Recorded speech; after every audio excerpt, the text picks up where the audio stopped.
Assalamualaikum warahmatullahi wabarakatuh. Ini yang ke-13. Kalau nggak salah 13, mungkin kurang, saya coba nanti saya tulis. Salam sejahtera semuanya untuk bangsa dan negara. Mungkin untuk yang saya omongkan itu begitu sulit untuk dipahami. Untuk rekan, memang ini untuk 1-2 tahun atau 3 tahun sesudah ada Indonesia, sesudah ada habis pemilu lah paling tidak, atau awal pemilu atau habis pemilu. Hanya saya berdoa semoga dari sekian orang, 1 atau 2, mari kita pahami kebersamaan kita antara pendapat kita. Kadang-kadang kita nyalahkan pemerintah, orang-orang mahasiswa semuanya.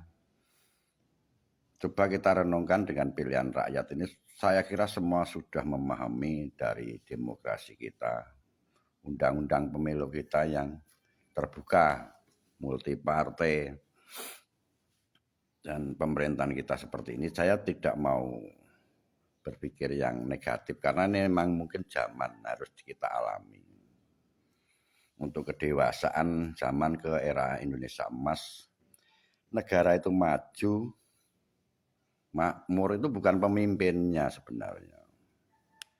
Yang menentukan negara makmur, maju, kaya itu sebetulnya rakyat itu sendiri yang cerdas. Yang cerdas itu apa? Memilih dengan berpikir untuk anak cucu kita demi masa depan orang lain, kebahagiaan orang lain. Hari ini orang memilih suatu politik, menentukan suatu politik, mayoritas hampir 90% orang memilih kita itu demi kepentingan pribadi. Itu warga Indonesia sudah kodrat. Kodrat manusia itu nggak mungkin memikirkan orang lain, katakanlah seperti itu. Makanya kami mohon, kami sebagai mahasiswa yang orang-orang warga negara Indonesia yang menyatakan senang pilihan rakyat, tolong harus belajar untuk menyatukan visi dan misi bila mana Pancasila itu sebagai pandangan hidup bangsa Indonesia. Maksud pandangan hidup bangsa Indonesia itu apa? Di situ jelas tertera sila keempat itu kerakyatan yang dipimpin oleh hikmat dalam berbijaksanaan dan permusyawaratan. Tolong juga sebagai pakar, profesor, dokter, kita juga harus belajar kenyataan yang dipraktekkan era Orde Baru. Demokrasi itu setidak-tidaknya mendekati bagus dan sempurna. Kurang bagus, mari kita mana yang kurang bagus. Yang kurang bagus mana? Atau ditambah atau dicoret. Sesuai itu ayat-ayat itu fleksibel, bisa ditambah atau dikurangi demi kemajuan zaman. Untuk ke depan warga yang merasakan kita itu, selama warga Indonesia itu menyatakan dan undang-undang kita itu tidak bisa, karena rakyat Indonesia atau siapapun sama akan mementingkan diri kita sendiri. Kalau sistemnya itu tidak sesuai Pancasila, tolong jangan juga sekarang menyalahkan pemerintah lah. Kita semuanya salah di sini. Warga negara kita juga salah karena yang dipilih rakyat itu yang baik itu yang memberi uang. Baik di mata masyarakat itu yang memberi. Apapun alasan nggak mau tahu. Siapapun yang mengatakan Pak Haji aja loh.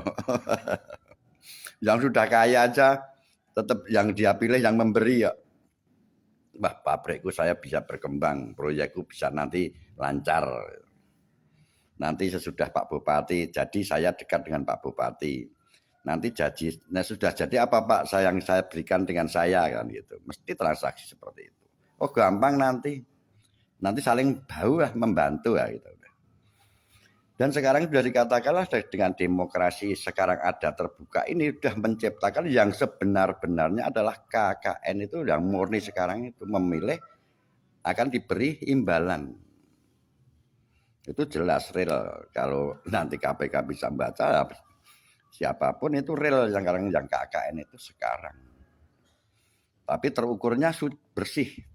Tidak bisa. Nanti sesudah zamannya berubah baru secara mengukir Orang lain kalau kita itu anak muda lebih dewasa bisa menilai. Karena kalau sekarang nggak bisa menilai. Sekarang nilainya bagus semua. Saya nggak menilai, inilah zaman. Apapun ceritanya zaman itu nanti kalau dilihat ke masa depan mesti ada kekurangannya. Mesti ada kekurangan. Dan kami mohon dengan hormat, karena kami warga Indonesia jangan mudah diprovokator orang-orang punya kepentingan. Zaman Soekarno sudah itu bagus, ada kekurangan. Tapi warga negara Indonesia era Soeharto jelek-jelekin Pak Karno. Istilahnya dijepit. Kubu Pak Karno dijepit, orang-orang pendukung Pak Karno dijepit. Dan sekarang pun sama.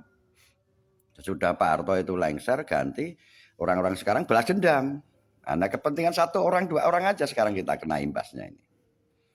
Kalau mengatasnamakan bangsa negara, itu nanti sejarah yang mengatakan. Tapi semua ini ada unsur tadi presiden ganti dendam. Ini kalau lama udah 6 menit ini. Itu mungkin cukup aja sekian. Mari kita yang negara kita itu maju. Kita jangan terhasut orang-orang demi kepentingan pribadi kita masing-masing. Kita belajar dewasa diri kita masing-masing. Cukup sekian. Assalamualaikum warahmatullahi wabarakatuh.